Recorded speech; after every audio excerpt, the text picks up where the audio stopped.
हम मेहनत कश जग वालों से जब अपना हिस्सा मांगेंगे, एक खेत नहीं एक देश नहीं हम सारी दुनिया मांगेंगे।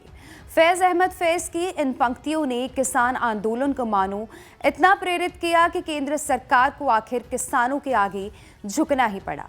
कृषि कानूनों को वापस लेने का ऐलान कर दिया गया, लेकिन ये सफ़र इतना भी आसान नहीं था।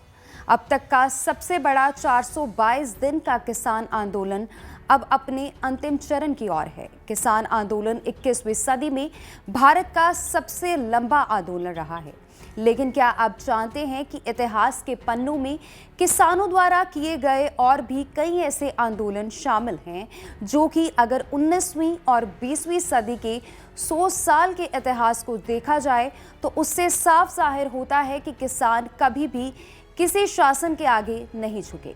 सबसे पहले नजर डालिए सन 1907 की पंजाब की सबसे लंबी चलने वाली पगड़ी संभाल जट्टा लहर पर। बात 1907 की है, जब भारत पर हुकूमत कर रहे अंग्रेजों द्वारा एक कानून बनाया गया था। इस कानून का नाम कॉलोनाइजेशन एक्ट और द्वाब बारी एक्ट रखा गया था।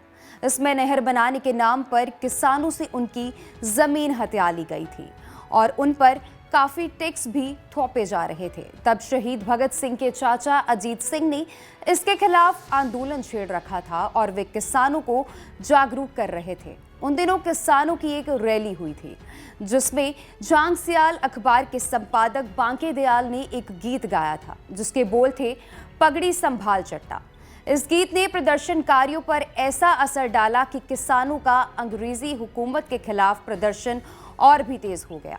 कहा जाता है कि किसानों के बढ़ते विरोध से अंग्रेज इतना डर गए थे कि उन्होंने अजीत सिंह को 40 साल के लिए देश से निकाल दिया था और किसानों के आगे झुकते हुए अंग्रेजों ने आखिरकार नवंबर 1907 को कानून वापस ले लिए। अब बारी आई मुजाहरा लहर की। सन 1948 में शुरू हुई ये लहर का मुख्य उद्देश्य था मुजाहरों को उनका मालिकाना हक दिलाना। इस लहर में मुख्य तौर पर पटियाला, जींद, नाभा, मलेरकोटला, फरीदकोट, कपूरथला रियासतें शामिल थीं। लंबे समय तक लड़ाई चलने के बाद आखिरकार कानून वापस कर मुजाहरों को मालिक बना दिया गया।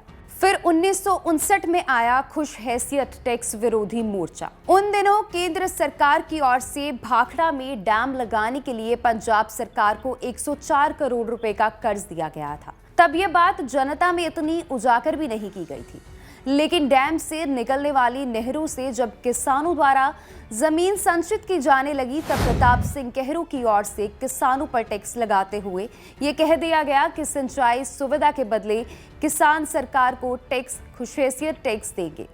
लेकिन किसानों ने ये टैक्स देने के लिए साफ इनकार कर दिया और उनकी ओर से इसके खिलाफ मोर्चा बनाया गया। कहा जाता है कि इस मोर्चे में 19,000 के करीब किसानों ने भाग लिया था और 10,000 के करीब किसान जेल भी गए थे। अंत में नहरी टैक्स को भी हटा दिया गया था। बेशक इतिहास के पन्नों में दर्ज ये तीनों किसानी आंदोलन इतने लंबे समय तक ना चले हों, लेकिन ये ऐतिहासिक आंदोलन ही किसानों के लिए 21वीं सदी में प्रेरणा बने, जिसके परिणाम स्वरूप अब तक का सबसे बड़ा 422 दिन का किसान आंदोलन अब अपने आखिरी चरण पर है।